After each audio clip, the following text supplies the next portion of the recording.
So, we had an exciting time last night, and this boy right here is getting a much needed rest, even though he does this every day. He's fine, by the way, before anybody flips out. So, last night, hubby woke up and he said, I heard one of your chickens squawking. And we had taken the eggs out of their little temporary coop, but when you lift it up, sometimes they get out. And I'm always the one bugging him to go get them, and I forgot. So I had told him earlier, hey, we need to catch him in the evening, and he went and watched YouTube, and I went and did my thing, and we forgot. So it was after dark now, and he's like, hey, I hear the chickens squawking, and we didn't put him in. And so we went outside, and there was a raccoon.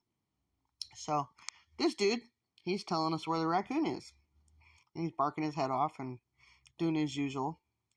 Anyway, so we just happened to catch this one. He was stuck up in a tree, and we saw the chicken that he had taken. I'm down to 2 chickens now.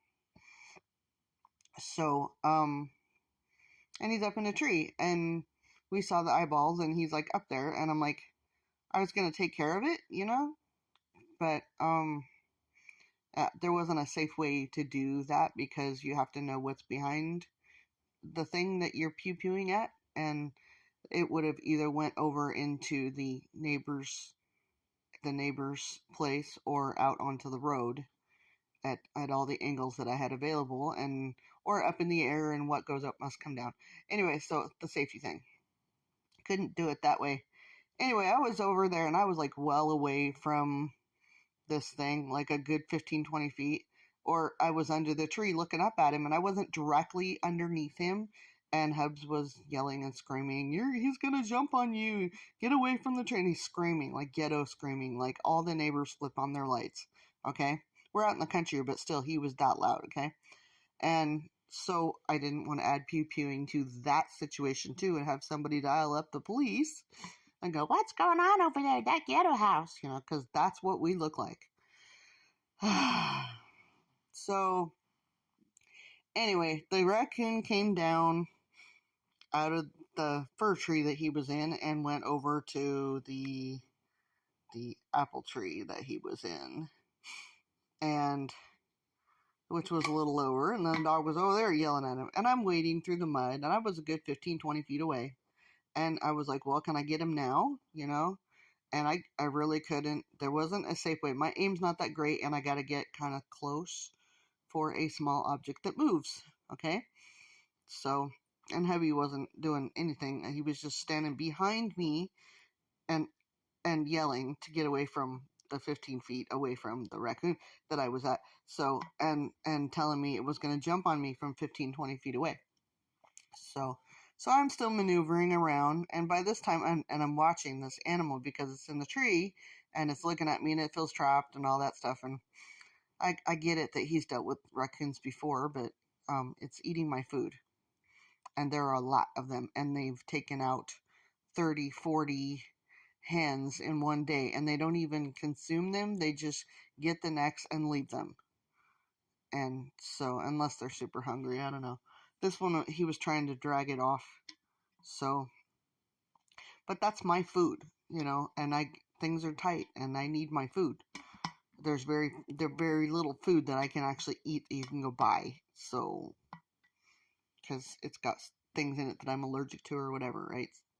So anyway, the raccoon finally started climbing down out of the apple tree, and Mr. Dude here, he was on it, and then Hubs tells him, go get it. And I'm like, I'm not really cool with this, but we'll see where it pans out, because he's really big. He's like 100 pounds. And the raccoon was the size of a cat, a house cat, a small house cat, not very big. Well, we found out that raccoons are really nasty, and they can take on a dog his size, no problem. So, he had it in hand, and I thought, okay, it's going to be a issue a little, but he's got it, right? And he did. He had him in hand. I won't get into details because censorship, but he had it, and I thought, oh, it's going to be a minute, and he'll take care of it, right? And so he had the raccoon by the THROAT and was taking care of business. But apparently the raccoon had his claws embedded in the dog's throat as well. And then I heard the dog cry, and he never does that. And then he's crying again, and I'm 15 feet away. And then, at this point, my dog, he's my baby, and I'm going over there to probably get injured too and crawl in there and maybe help my dog because I can't pew pew it because now the dog's in there. So, and the husband's still screaming at me to get away. And so at this point, when the dog is involved in an altercation like that and I tell him to drop it, he almost never does because once he's on it, right? And this has taken the space of just like 30 seconds. Seems like a lot longer, but anyway, so it took a few tries for me to tell him to drop it because he knows that command, and he did, and he almost never does it. I've seen him where he tangled with another dog, and it was even uglier than that. And like my husband had to pick up both dogs and throw them in the creek, and they floated down a good 30, 50 feet before he finally let go. They had to start swimming before they let go of each other. So this dog don't let go. That's his personality. He never lets go, and he doesn't feel pain, and because that's part of what's in his lineage, and I won't get into that. If you know, you know.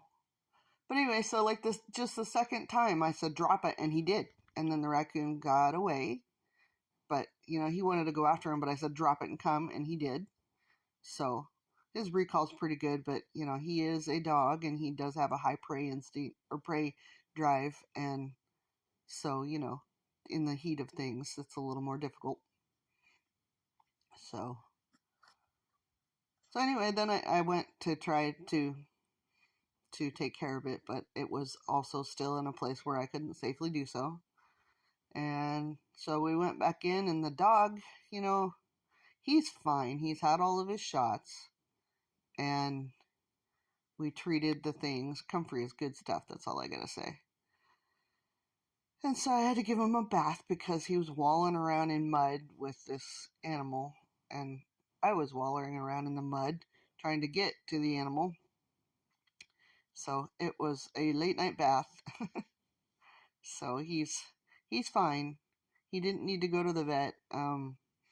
They got a couple of nicks in his ears and his throat.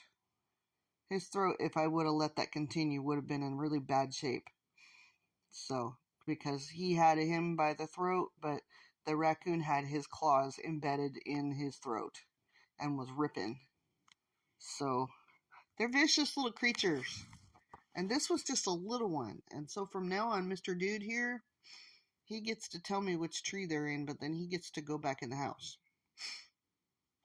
So, because he's 10 or 11 now, and he's not up to par when it comes to these little creatures, apparently. They are particularly vicious. Just so you know, vicious little cat-sized creature can take on 100-pound mixed breed dog that is tough as nails, no problem. So, but I couldn't stand hearing my boy cry, so I had to go get in the middle of things. And my husband was screaming the whole time. Ghetto screaming.